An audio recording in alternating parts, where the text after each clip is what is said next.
Assalamualaikum warahmatullahi wabarakatuh. Ibu-ibu sehat semua? Alhamdulillah.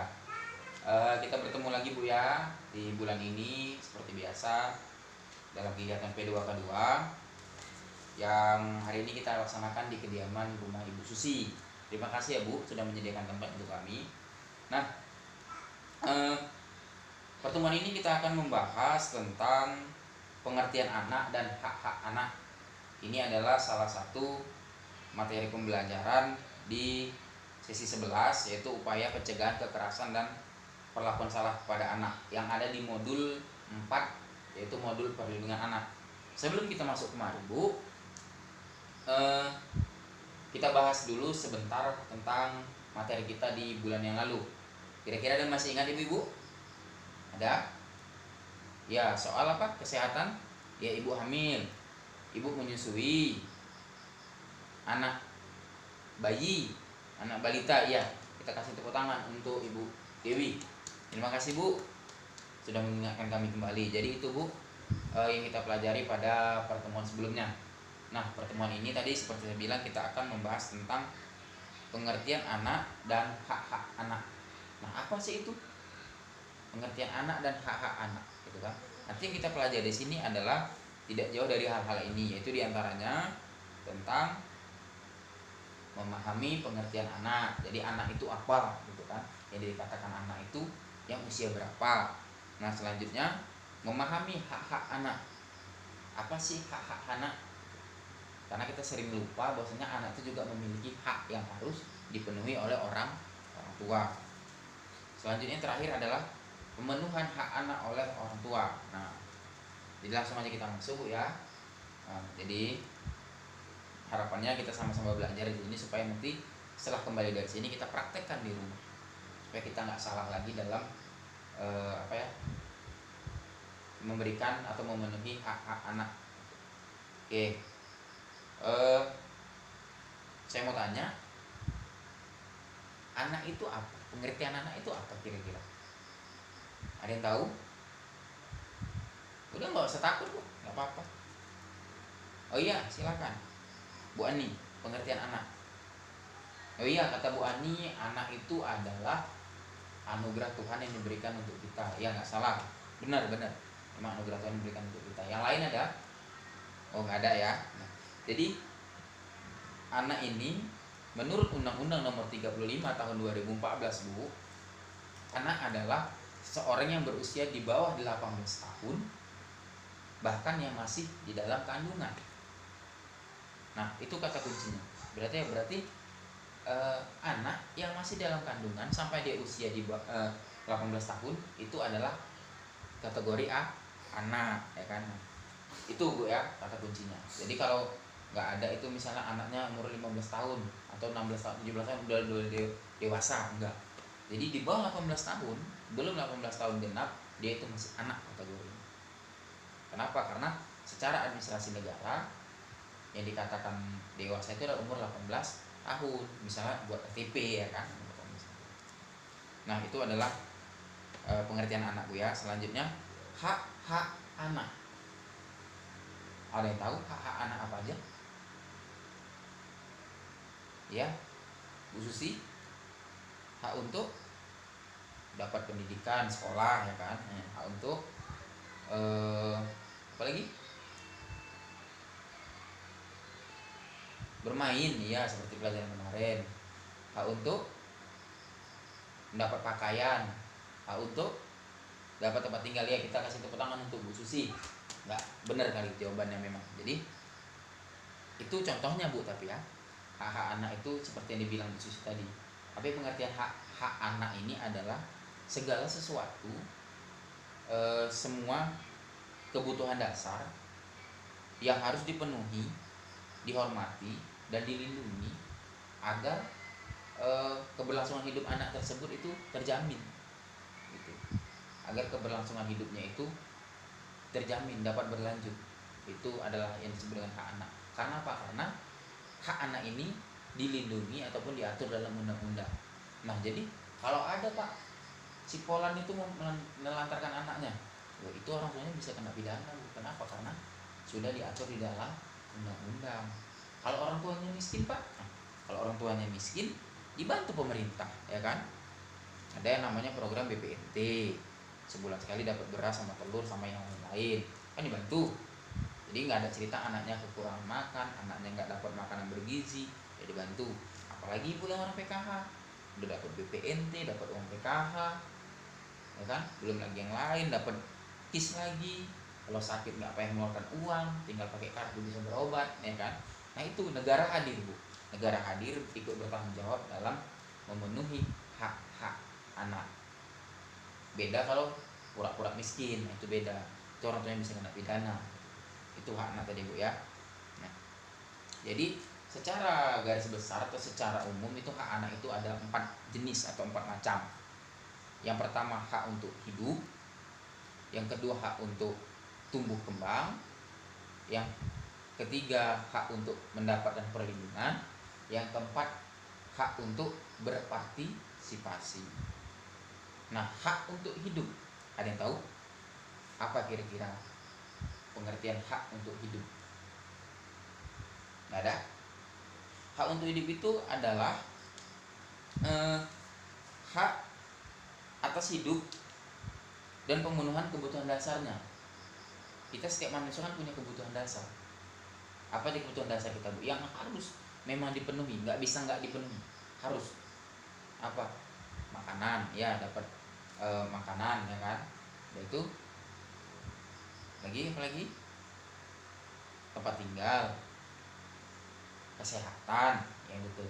Nah, karena tadi kategori anak tadi adalah yang sejak dalam kandungan sampai usia di bawah 18 tahun, maka sejak dalam kandungan juga kita harus memberikan hak kepada bayi yang ada dalam kandungan. Contohnya apa? Dengan minum vitamin, makan makanan bergizi ibunya nih ya. Udah itu memeriksakan dia ke misalnya kandungan ke fasilitas kesehatan, ke posyandu, ya kan. Nah, itu termasuk pemenuhan hak hidup untuk bayi dalam kandungan. Hak untuk kesehatan juga, kalau sakit kita bawa berobat, jangan dibiarkan. Itu tempat tinggal yang layak, Bu, ya. Jangan yang tidak layak. Kalau yang tidak layak ini kalau memang orang tuanya tidak mampu, ya mungkin ada nanti program pemerintah bisa membantu, contohnya rehab rumah atau bedah rumah gitu kan untuk keluarga miskin. Kalau anak jalanan gimana, Pak? Nah, kalau anak jalanan negara hadir juga. Negara katanya memelihara anak jalanan. Jadi negara itu bertanggung jawab untuk menjamin hak hidup dari anak jalanan. Oke, kita lanjut. Yang kedua hak tumbuh kembang. Tumbuh kembang berarti secara sederhananya tumbuh kembang itu adalah proses dia dari tahapan ke tahapan perkembangan dan pertumbuhan dirinya. Ada yang bisa menjelaskan kira-kira contohnya seperti apa nih hak untuk tumbuh kembang? Ini ada. Oke. Hak untuk tumbuh kembang itu salah satunya nih, Bu, ya, memasukkan anak ke PAUD atau pendidikan anak usia dini atau TK. Nah, di situ nanti karena kalau di rumah aja kan kita tidak bisa memberikan apa yang namanya, tidak bisa secara full ataupun secara memberikan pelajaran kepada anak gitu. Jadi ada lembaga memang yang berkompeten untuk memberikan pelajaran kepada anak kita. Nah, itu di PAUD. Selanjutnya hak untuk mendapatkan kasih sayang. Karena apa, kalau anak-anak itu tidak mendapatkan kasih sayang nanti bakal berpengaruh kepada mentalnya ke depan, pada psikis dia ke depan. Selanjutnya hak untuk mendapatkan motivasi. Kita beri motivasi dia supaya dia itu terpacu. Oh, aku harus seperti ini. Kata orang tuaku aku harus jadi ini. Asal itu positif gitu. Selanjutnya hak untuk berekreasi. Nah, ini bisa mengembangkan potensi diri dia tumbuh kembang. Kenapa? Karena kita tahu kemarin bermain itu adalah salah satu cara anak untuk belajar. Nah, jadi rekreasi ini kan ada nilai bermainnya, ada juga nilai belajarnya gitu. Jadi ini bisa dijadikan salah satu sarana untuk anak kita bisa bertumbuh kembang dengan baik gitu ya. Selanjutnya hak untuk mengembangkan keterampilan. kita kan sudah bisa lihat tuh, oh anakku hobinya ini, sukanya ini gitu kan. Jadi kita kasih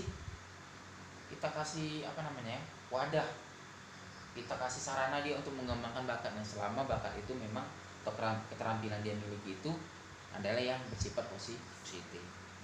Selanjutnya hak untuk mendapatkan perlindungan. Jadi perlindungan ini adalah secara sederhananya itu menghindari anak-anak dari tindakan-tindakan yang dapat mengancam dirinya. Contohnya apa? Tidak melakukan kekerasan kepada anak, ya kan? Tidak mengeksploitasi anak, baik eksploitasi ekonomi atau juga eksploitasi seksual, Bu ya. Selanjutnya mungkin tidak dihukum secara fisik ataupun secara verbal. Verbal itu kata-kata. Jadi contoh, selama ini kan kita sering mencubit, memukul, ya bahkan ada yang menjewer gitu kan. Nah ini sebenarnya dilarang, Bu, tidak boleh. Bahkan dengan kata-kata juga tidak boleh. Misal bodoh kali, nah itu nggak boleh, itu ada undang-undangnya gitu. Makanya banyak sekarang kadang kayak kejadian-kejadian di sekolah itu, Bu ya, anak dicubit itu mereka melapor karena ada undang-undangnya gitu. Tidak boleh. Itu namanya masuk ke dalam hak perlindungan. Selanjutnya yang terakhir nih, Bu, hak untuk berpartisipasi. Nah, hak untuk berpartisipasi ini adalah hak untuk mendapatkan kesempatan terlibat dalam hal-hal yang dapat mempengaruhi hidup mereka sesuai dengan yang mereka inginkan. Karena anak-anak juga harus kita dengarkan pendapatnya. Contoh, dia mau masuk sekolah nih, udah tamat SD mau masuk ke SMP. Mau sekolah mana, Dik? Sekolah sana. Ibu nggak suka. Oh, nggak usah sekolah sana nggak bagus, gini. Nah, perkataan itu, jawaban seperti itu membuat anak itu pendapatku nggak didengar. Nah, dengan gara-gara itu dia nanti jadi enggan untuk berpendapat sama kita, males dia berpendapat sama kita. Nah, jadi caranya gimana kalau kita nggak suka? Kita kasih perbandingan. Contoh misal, kalau sekolah di sana kan sekolahnya kayak gini. Kalau sekolah di sini ini. Nah, biar anaknya berpikir.